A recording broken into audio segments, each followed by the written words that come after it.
नमस्कार, मैं निधि रतन और आप देख रहे हैं नेशनल दस्तक। विधानसभा चुनाव को लेके बीएसपी सुप्रीमो मायावती का बड़ा प्लान के साथ वो मैदान में उतर चुकी है। सोचिए, जिस तरीके से लगातार मीडिया परसेप्शन क्रिएट करती है बहुजन नेताओं के खिलाफ, बहुजन समाज पार्टी के खिलाफ कि बहुजन समाज पार्टी का अस्तित्व खत्म हो गया। असल में वो जरूरी मुद्दों पर लगातार बात करती हैं, लेकिन पार्टी और जाति की वजह से मनु मीडिया उनको इग्नोर करने का काम करती है। लेकिन बीएसपी सुप्रीमो मायावती ने इनेलो के साथ हरियाणा में गठबंधन किया, तब से कांग्रेसियों में सन्नाटा पसरा हुआ है। सोचिए, भाजपा की कमियां गिनवानी हो चाहे कांग्रेस पार्टी की, बीएसपी सुप्रीमो मायावती जरूरी मुद्दों पर लगातार बोलती रहती हैं, लिखती रहती है। चाहे वो बेरोजगारी का मुद्दा हो, चाहे वो छात्रों के नीट जैसे एग्जाम की बात हो, और इसके साथ साथ उस पार्टी के कार्यकर्ताओं की वो लगातार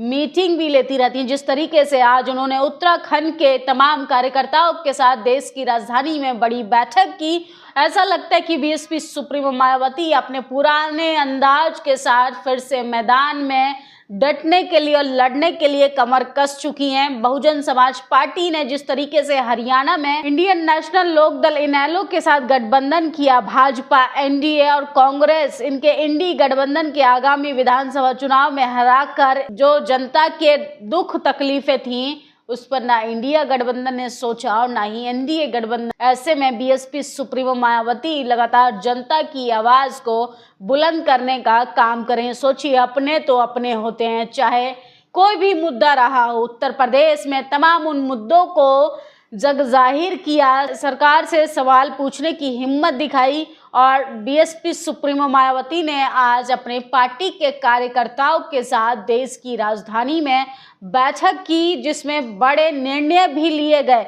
उत्तराखंड में पार्टी संगठन के कार्यों, पार्टी के जनाधार को बढ़ाने तथा बीएसपी व मूवमेंट से जुड़े खास मुद्दों के साथ राज्य में हाल में हुए विधानसभा उपचुनाव आदि पर पार्टी के वरिष्ठ व जिम्मेदार लोगों के साथ नई दिल्ली में आज आयोजित बैठक में गहन समीक्षा हुई, जिन्होंने उन तमाम जरूरी मुद्दों पर बातचीत की जो लगातार पिछले कई समय से बीएसपी सुप्रीमो मायावती सरकार से पूछने का काम करी है। सोचिए, करोड़ों नौकरियां देने का वादा किया था सरकार ने। केंद्र सरकार और राज्य सरकार दोनों ही मिलके फ्लॉप साबित हुई। भारतीय जनता पार्टी एक तरफ तो लगातार विकास की गारंटी देती है, डबल इंजन सरकार मतलब डबल विकास, लेकिन सोचिए धरातल पे स्थिति इसके अपोजिट हमें दिखाई देती है। ना जनता के पास रोजगार है, ना जनता के पास नौकरियां बची है, ना जनता को इस लायक छोड़ा कि वो किसी भी नौकरी के लिए पेपर दे पाए। आपको पता होगा कि पेपर धांधली का मुद्दा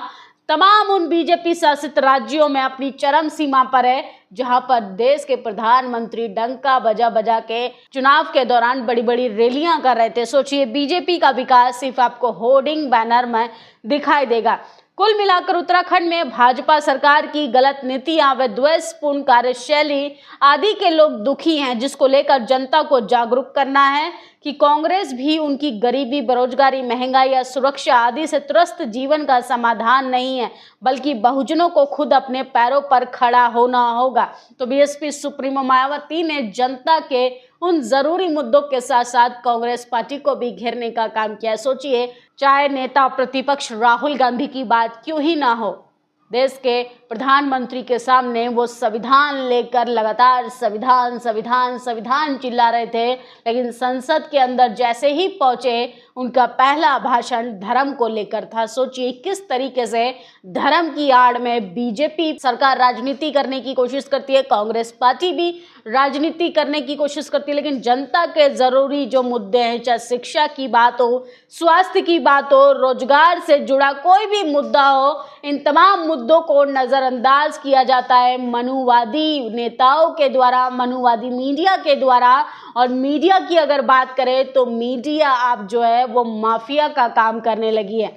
ये सबसे पहले आप ये वीडियो सुनिए। जातिवादी हमारे बच्चों की शिक्षा तक में घुसा रखी है। ये चाहते नहीं कि हमारे बच्चे पढ़े, हमारे इतिहास के बारे में जाने। आप जानते हैं ना वो बड़े बुजुर्ग क्या कहते हैं? मैं सभी युवाओं से बोलता हूं, साथियों, बड़े बुजुर्ग हमेशा कह के गए हैं कि अगर किसी समाज को खत्म करना है तो उसका इतिहास मिटा दो, उसको इसके इतिहास से दूर कर दो। हमारे स्कूल में, हमारे कॉलेजेस में बाबा साहब का इतिहास है। हम उनके बारे में पढ़ते हैं तो आज हम जानते हैं कि हमारी ताकत, हमारी शक्ति क्या है। ये लोग आपको आपके इतिहास से दूर करने की कोशिश कर रहे हैं। किस तरीके से आकाश आनंद भी लगातार सड़कों पर फिर से पुराने अंदाज में दहाड़ते हुए नजर आ रहे हैं।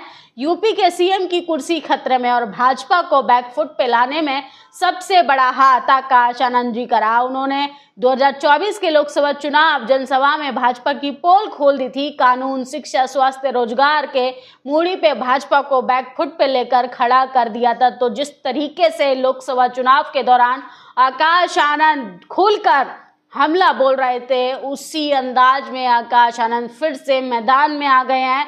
और जिस तरीके से हरियाणा में बसपा ने गठबंधन किया है उपचुनाव को लेके बड़ी खबर आ रही है और किस तरीके से हरियाणा के लिए एक नए युग की शुरुआत हो चुकी है। हमारी प्राथमिकता है कि भाजपा को सत्ता से हटाना है और कांग्रेस को सत्ता से दूर रखना है। इसलिए इनेलो और बीएसपी सभी विपक्षी दलों के साथ एकजुट होकर काम करने का समय आ गया है। तो सोचिए, अभय सिंह चौटाला ने ट्वीट कर बीएसपी सुप्रीमो मायावती के साथ समर्थन जताने की बात की है और इसके अलावा बीएसपी कांग्रेस पार्टी को सत्ता से उखाड़ फेंकना है। इनेलो और बसपा का संबंध जननायक चौधरी देवीलाल जी और मान्यवर काशीराम के समय से ही मजबूत और स्थायी रहा। हमारे दलों की विचारधारा हमेशा से किसान, कमेरे और पिछड़े वर्ग के हकों के लिए संघर्ष रही। चौधरी देवीलाल जी को लेकर चौधरी ओम प्रकाश चौटाला जी के समय से ये संबंध सामाजिक, राजनीतिक, पारिवारिक रूप से मजबूत होता है। तो बीएसपी सुप्रीमो मायावती ने जिस तरीके से हरियाणा में गठबंधन किया और उसके बाद जिस तरीके से बीएसपी सुप्रीमो मायावती ने उत्तराखंड के तमाम कार्यकर्ताओं के साथ आज देश की राजधानी में बैठक की, इससे तो कांग्रेस की और उसके साथ साथ बीजेपी की भी मुश्किलें बढ़ती हुई नजर आ रही हैं। और खुद बीजेपी के तमाम कार्यकर्ताओं का ये दावा है कि आने वाले विधानसभा चुनाव में बीजेपी का खाता खुलना मुश्किल है। इस खबर पर आप लोग अपनी प्रतिक्रिया जरूर दीजिए। फिलहाल तो वही पुराने अंदाज में बीएसपी सुप्रीमो मायावती अपने कार्यकर्ताओं के साथ जमकर मैदान में काम पर लग चुकी हैं। शुक्रिया। नेशनल दस्तक की आपसे गुजारिश है कि अगर इसको बचाना चाहते हैं तो नेशनल दस्तक को सब्सक्राइब करने के लिए रेड कलर के सब्सक्राइब बटन को दबाएं, फिर बेल आइकन की घंटी दबाएं। नेशनल दस्तक को बचाने के लिए बहुत जरूरी है कि हर खबर को शेयर करें, लाइक करें, कमेंट जरूर करें।